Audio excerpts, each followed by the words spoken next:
donate your life savings to people much richer than you by doing an activity that's completely useless to society. It's not gambling, Mom, I swear.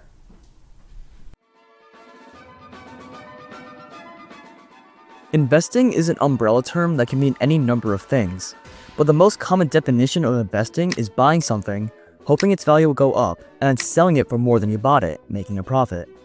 The most common application of this most common definition is, well, the stock market, and so it begins.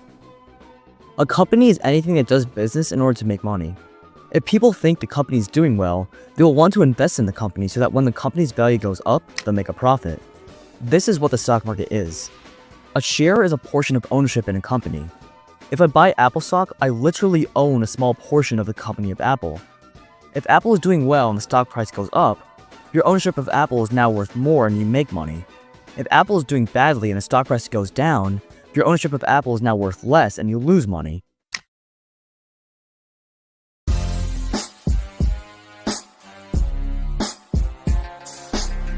The big theme for this level is that there are a lot more things you can do in the stock market besides, well, stocks, and it's a lot more complicated than just this company's doing well, so it's going to go up.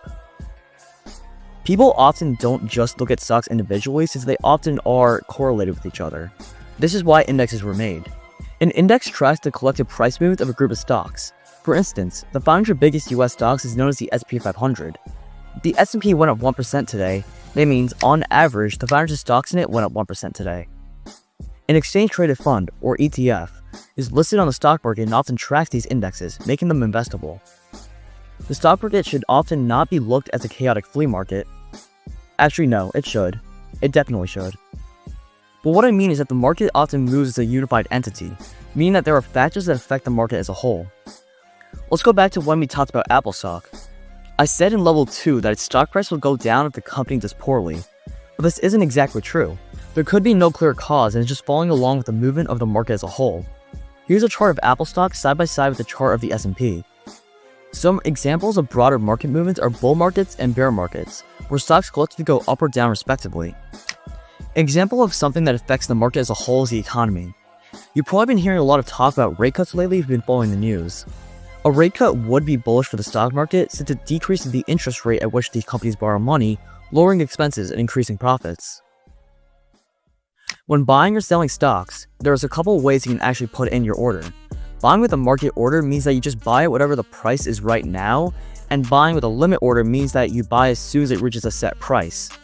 Market orders prioritize speed, while limit orders prioritize price. You can also do the same with sell orders. A take profit and stop loss sell the stock at a set price. In particular, a trailing stop loss will trigger when the stock drops a certain percentage from its relative high rather than a certain price. There are a ton of custom types of orders you can use depending on what specifically you want. There are two main groups of people when it comes to the stock market: investors and traders.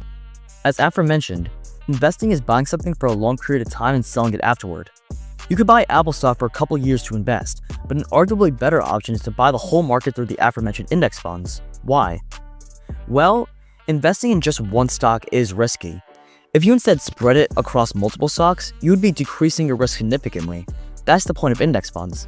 Diversification is key. Just because Apple stock is a $3 trillion company and is probably one of the best companies in the world, doesn't necessarily mean it's the best investment. We'll go deeper into why this is in level 4, stick around for that, it's a doozy. Diversification is a lot more powerful of factors. These are basically ways you can classify a subset of stocks. These include how big or small a company is, what sector it operates in, where it is located geographically, and whether it is growth or value oriented. For example, having index funds that cover both US and international stocks, both large and small companies, and both growth and value stocks should be prudent for a long-term portfolio. The other side of the coin is trading. Trading is much more active than investing. Instead of betting on long-term performance, you're betting on short-term price action. A fundamental difference between trading and investing is the fact that trading is a zero-sum game, while investing is a positive-sum game. If you make $1,000 day trading, then that $1,000 comes directly out of the bank account of someone else. However, over longer periods of time, the companies you invest in and the economy create actual value, so you make money off their increase in value, not necessarily from someone losing money. When you plant a tree, that tree grows with no expense of anyone else. This is why you'll pretty much always get screwed over trading, while investing is a great strategy. but the latter will obviously take much longer for you to make any money. On average, index funds return around 8 to 10% a year.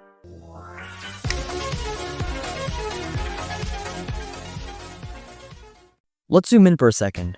A very important theme moving to level 4 is the fact that price action is caused by the interaction between buyers and sellers. The bid price is the minimum price the buyers want to buy at, while the ask price is the maximum price sellers want to sell at. The difference or spread between the bid and the ask determines the liquidity of the stock, which is how easy it is to enter or exit position at the price you want to. This is a very important thing to consider when trading.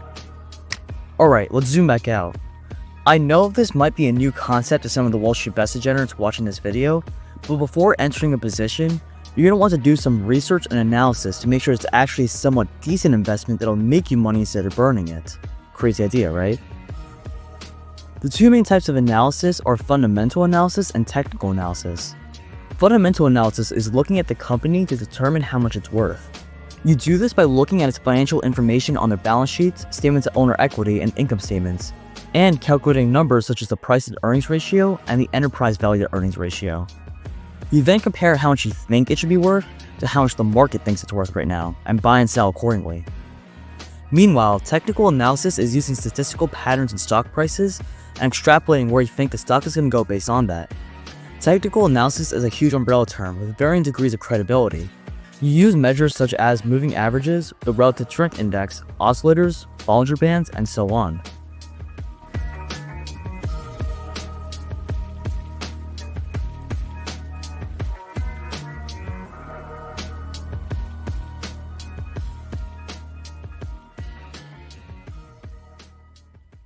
Before moving on to level 4, let's quickly discuss some exciting ways you can gamble even more in the movement of a stock. Let's say you have $1,000 ready to invest in an index fund. You said borrow another $1,000, so now you have $2,000. You buy $2,000 and it goes up 10% and you get $200. You then paid back the $1,000 that you borrowed. This means that you made $200 off the $1,000 investment, or 20%, even though the index itself only went up 10%. This is known as investing on margin, which provides leverage. In this case, the leverage was 2 times. Notice that with the 2 times leverage position, the index fund going down 10% would net you a loss of 20%, so leverage magnifies both your gains and your losses. Another use of margin is shorting. You know how the whole point of investing is to buy low and sell high, right? Shorting essentially reverses that process, where you sell high initially by borrowing shares from your broker. Then, after the price falls, you buy the shares back for a lower price, netting you a profit.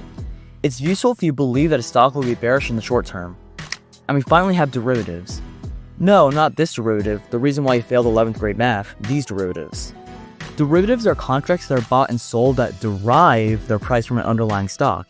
For today, we'll cover options and futures. There are 2 types of options, calls and puts. A call is a bet that a stock's price will go up, and a put is a bet that a stock's price will go down. Options carry a lot of risks because they provide leverage. This is the source of most losses on WallStreetBets. These option contracts expire worthless on a set date, unlike stocks which can technically exist indefinitely. If you think that a certain stock, say Apple, will go up in the future, you would buy an option contract that looks like this: Apple December 25th 240C. If it does end up meeting this criteria, you can exercise it, meaning that you buy or sell shares at the strike price, making money. Instead, you can also sell off the option at any time for hopefully a higher price than you bought it for. An option's price is determined by a set of variables known as the Greeks. You can even combine different options and even short them to get a desired profit profile. Options really are their own rabbit hole, but this should be good enough to get you started for now. Actually, don't start. Please don't start. Futures are similar to options, but the main difference is that, unlike options, you're obligated to buy the asset on the expiration date. They're often traded on actual physical commodities like oil and corn. They're somehow even more risky than options. Having fun?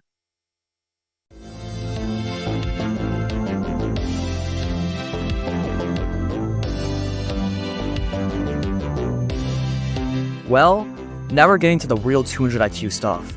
Let's start with something that will shatter your perception of what the stock market even is.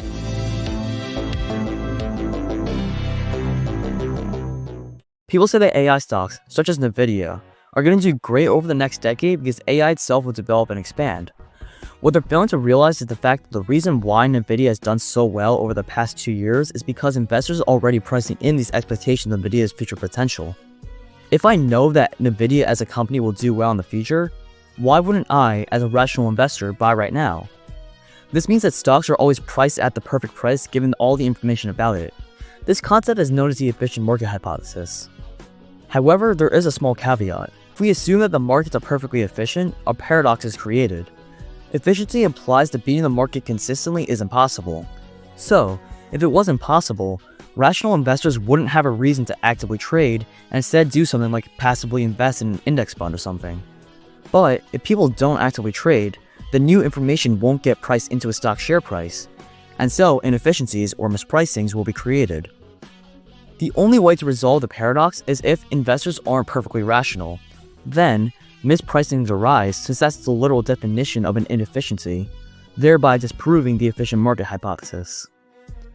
It's the same logic as if we took 2 perfect tennis robots. Nobody would lose, then they would just keep on going on forever, unless one of them wasn't perfect. A stock share price is indeed not a measure of how well a company is doing. It's a measure of fear and greed of the market's participants. These 2 things are often correlated, as people wouldn't think the company would do well in the future if the company was hemorrhaging money, but when it isn't, it gives rise to opportunity. I wish I can claim a Nobel Prize in economics for coming up with this paradox, but unfortunately, we named it the Grossman-Stiglitz paradox rather than the Omni paradox. Anyway, the markets aren't perfectly efficient, but it's just incredibly hard to exploit these inefficiencies to create a consistent profit. Even 90% of funds on Wall Street, which probably have an infinite amount of analysis and insider knowledge available to them, fail to outperform the market. You would expect it to at least be a 50-50 split, but no. There's literally no chance for someone like you or I to consistently beat the market, despite the market technically being somewhat inefficient. I guess it just wasn't meant to be. It's my destiny to lose my life savings and have my cardboard box be repossessed. So, if I can't outperform the market, then I'll just buy some index funds to stay on course with it. What portfolio of index funds is optimal? Finding the answer to this question is the goal of modern portfolio theory. Basically, most portfolios consist of a mix between stocks and bonds. Stocks are volatile while bonds are safe. With foreign markets volatile, now's a good time to invest in bonds. This is because bonds actually have the guarantee of making money backed by a government. With that knowledge, obviously a portfolio of 100% stocks is going to return the most, but what allocation will give you the best risk-reward ratio, also known as Sharpe? Here's a graph of different allocations of stocks and bonds. Risk is on the x-axis while returns are on the y. As you can see, since the graph turns here, 20% stocks and 80% bonds are actually less risky than 100% bonds despite having a higher return. The entire graph is called the Markowitz bullet, and the portion after the point of minimum risk is called the efficient frontier. The Markowitz bullet is known as a hyperbola, which is the type of conic section. If you're wondering how the hell the relationship between risk and reward is a hyperbola, then I don't know either. Let's just take it for granted. As it turns out, the Sharpe ratio is maximized at around 60% stocks and 40% bonds, meaning that it's going to be the best risk-reward ratio, but not necessarily the best absolute reward, as aforementioned. So, according to modern portfolio theory, if your portfolio falls below the efficient frontier, it is suboptimal because you can get a portfolio with greater return for the same risk. Meanwhile, a portfolio above the curve is impossible for an extended period of time. Since the efficient frontier is a hyperbola, we can do something in calculus called taking a derivative, meaning that we find a function that is the rate of change of the original function. Enjoy the animation.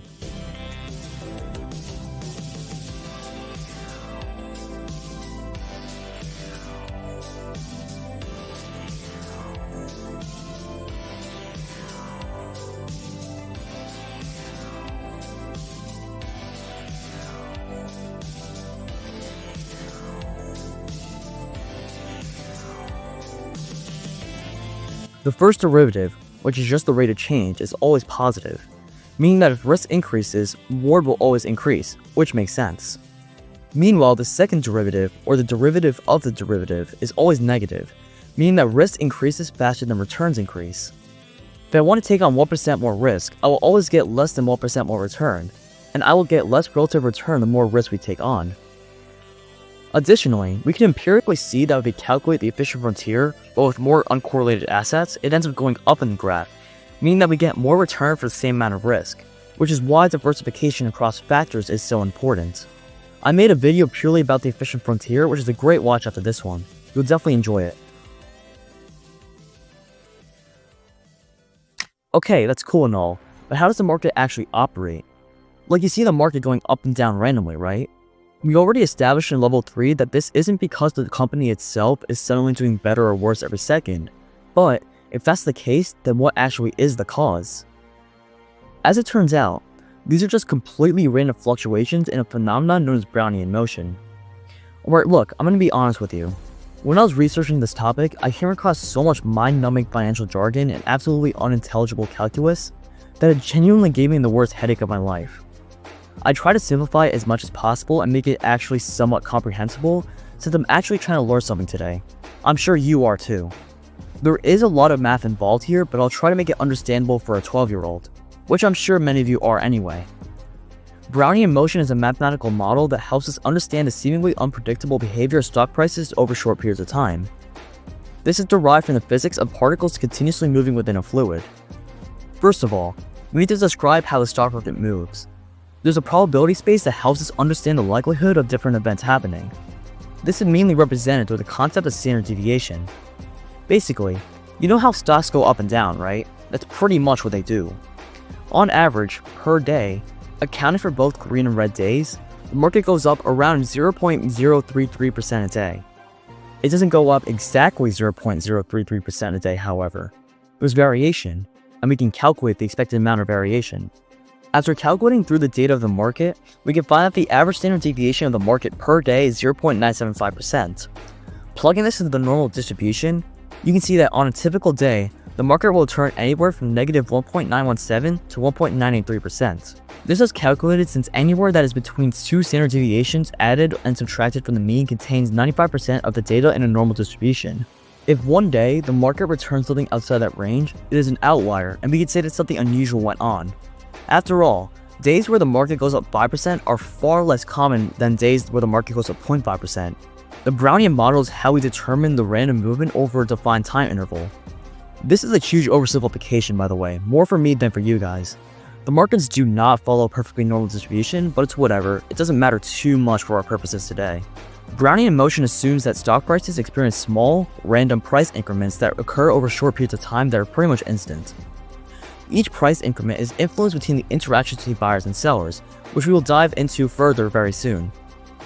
These price increments are considered to be independent and identically distributed, meaning that the value of the next increment does not value in the previous increment. This conjecture ensures that the price movements are random and unpredictable. This phenomenon is known as a random walk.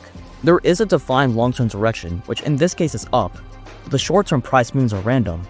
Remember what I said about trading being a zero-sum game while investing is a positive-sum game? This is why. As aforementioned, because of the normal distribution, each price increment is much more likely to cluster around the average, being around 0%, with very few being on the tail extremes. All this is described by the stochastic differential equations, which can be shortened to SDs. The first term represents the deterministic drift or expected growth of the stock, while the second term captures the short-term stochastic fluctuations.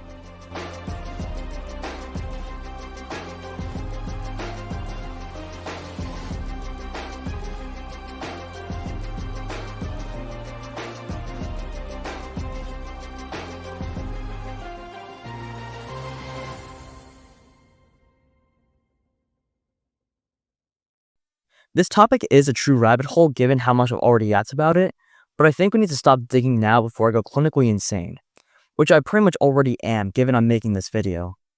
My mind's already blown and I'm sure yours is too, but we have one more thing that'll make it go supernova.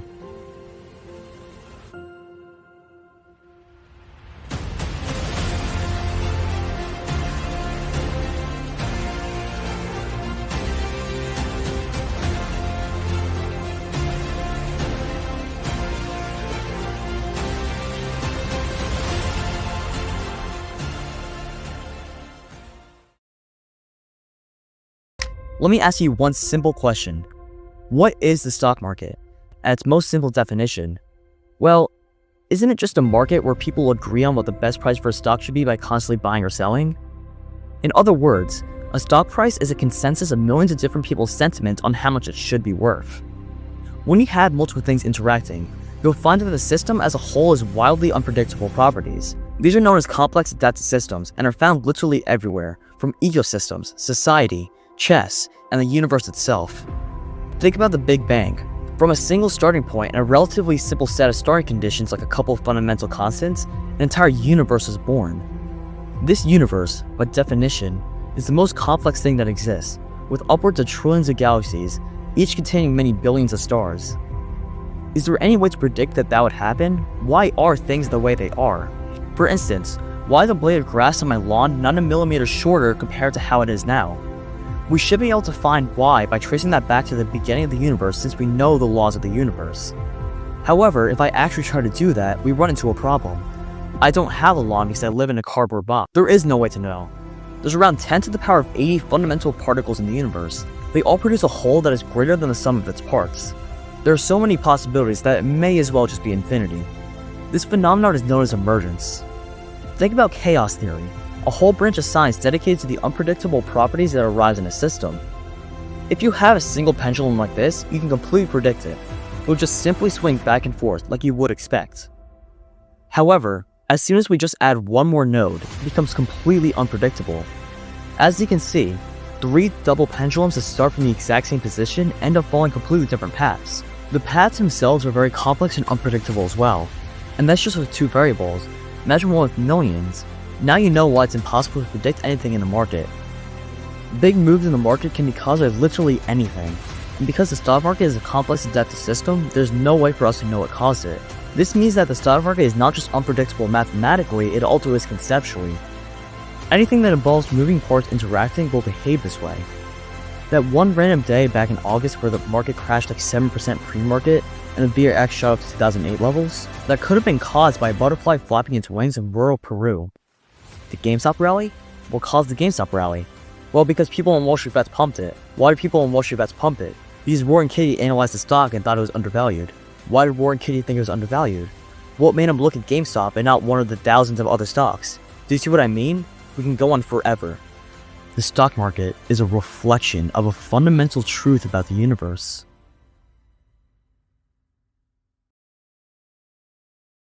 If you ever dedicate your life to decades of learning about the intricacies of the complex adaptive system that we all lose money in, ask yourself, what's the point? You mastered the stock market, but isn't part of what you learned about how it's apparently impossible to outperform the market, no matter how much analysis you do and no matter how advanced your strategy is? Wouldn't anyone just pressing the buy button on some index bonds on their phones likely do better than you? But then, you think about the WallStreetBets Degenerate from the beginning. How he doesn't do any analysis. How he doesn't do any strategy. How he literally just gambles his money in order to donate it to institutions. The stock market is a reflection of human behavior, and we're pretty stupid. But some of the smart people among us can exploit that to make a lot of money. Welcome to the game. This video took absolutely forever to make. If you learned something, or if you just laughed at my stupid jokes, please like and subscribe. I promise you'll enjoy both of these videos as well. I'll see you in the next one. Thanks for watching.